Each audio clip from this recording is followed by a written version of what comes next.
It's great to be joined today by Mathew Schmid, a partner in Tree Media Group. He has been following what is happening with bees in the United States and around the world for some time. Mathew, for people who have not learned about why bees are even so important to humans on the planet, let's sort of start there. Well, if I come in now and say, it's all about food. For people who don't want to make this a sort of a stewardship issue, or it's if we don't have bees, we basically don't have, or if we don't have pollinators, we don't have food. And the bees are the largest contributor to the pollination process. And for people who might not know how many foods either directly or indirectly rely on pollination, including from bees, give us some examples. I mean, for people who think, okay, yeah, well, maybe almonds, for example, or something like that. I mean, talk to us about really how important this is. Oh, it's critical. I mean, the almond industry heavily depends on honeybees being basically shipped to these giant almond orchards in California, for instance, at a very specific time when they bloom. And if the matching of the blooming and the honeybees is not at the right time, at the right sort of velocity almost between those two, if it's sort of decoupled, as they say, then it's devastating for the almond farmers, and ultimately devastating for almonds, meaning there are not going to be any almonds, or very little and very expensive. Talk to us a little bit about what factors are endangering bees right now. What has changed? Why is there this crisis? Yeah, and I want to just open up a little bit to listeners and say, it is bees, and bees are the you sort of, it's the superhero of pollinators. But there's butterflies, there are beetles, bats, hummingbirds, moths, all these. Even we have some lemurs in foreign countries, and we have so all these beings, all these animals are responsible for pollinating the vegetation, or the crops that eventually bring us food. And so it is to answer your question, it is, I don't know how to say how critical it is we wouldn't have any food if we wouldn't have bees. Right.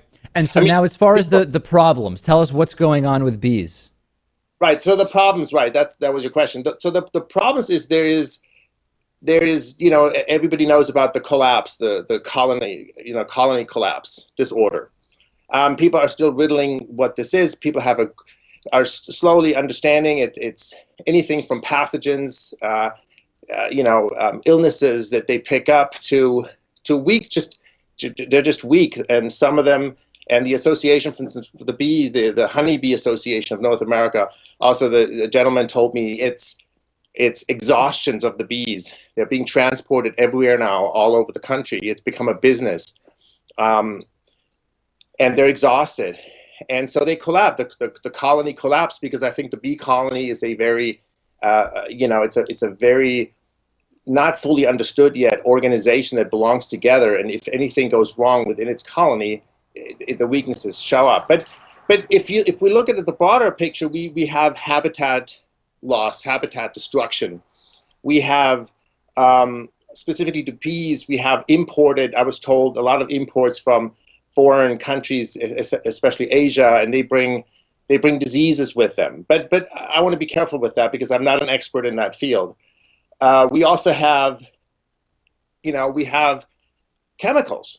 I mean, we have anything from herbicides to fungicides to pesticides that I personally am convinced is distressing the bee to a point that they lose orientation, productivity.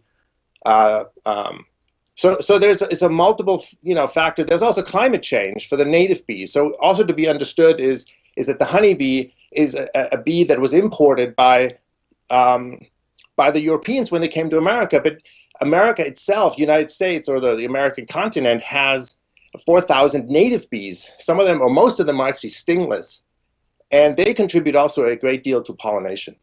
Can you So talk, there, I was going to say, can you talk a little bit specifically about the impact of farming on bees and sort of the way farming is done today and the effect that that's having?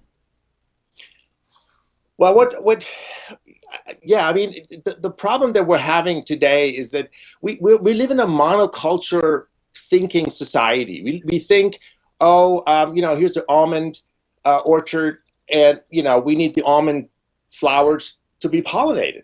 But what the problem is that a bee, a complex being like the bee and a beehive, and these animals, these pollinating animals, they need, just like we as human beings, they need a variety, an ecosystem that has a variety of places to go at certain times, medicinal plants that they need. We don't understand what they need and how they need things. If we just send them to the monoculture, then there's nothing. The diversity is gone. And with the diversity, with the falling diversity, the bee is just doesn't get its, how can I say, it doesn't get its full life. It's like it doesn't get we don't meet its needs as an animal. Well, along those lines, I mean, I'm in hearing you talk about this, what I'm thinking of is the sort of move, the popularization to some degree of the sort of backyard beekeeping and urban beekeeping, etc. Is that something that, in your estimation, is having a positive impact? Is that sort of too little, too late, so to speak?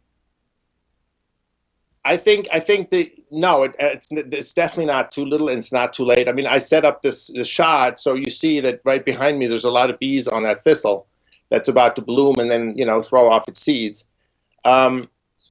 So backyard beekeeping is I think in some ways the answer, because it also includes the urban areas and the suburban areas, and it takes the diversity that's still everywhere actually, and gives the bee a chance to really create a strong hive and create a strong being, and provide, of course, what everybody loves is the honey.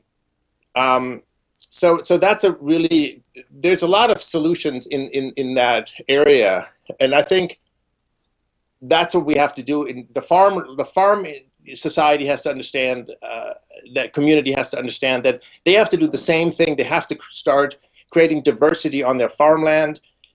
They have to put wildflowers back in. They have to, take some of the monocultured land, that perfectly designed land that they have, and they have to create pockets where what they call corridors, where bees and other pollinators can just live along and just rest and rejuvenate and whatever they need, which we still don't understand what they need to do. We're all, scientists are looking to find out what they actually need to be healthy. So urban beekeeping is a great way to do it, and we just have to take away that problem that people associate with bees, is the stinging and the fear around, the sting of the bee.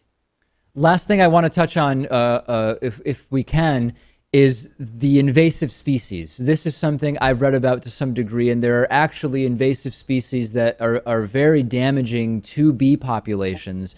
Can you talk a little bit about that, and what is causing that? Well, I think I can sort of, I think in some ways it's it can be very quickly made into a political issue. I think invasive species, we have that with plants too.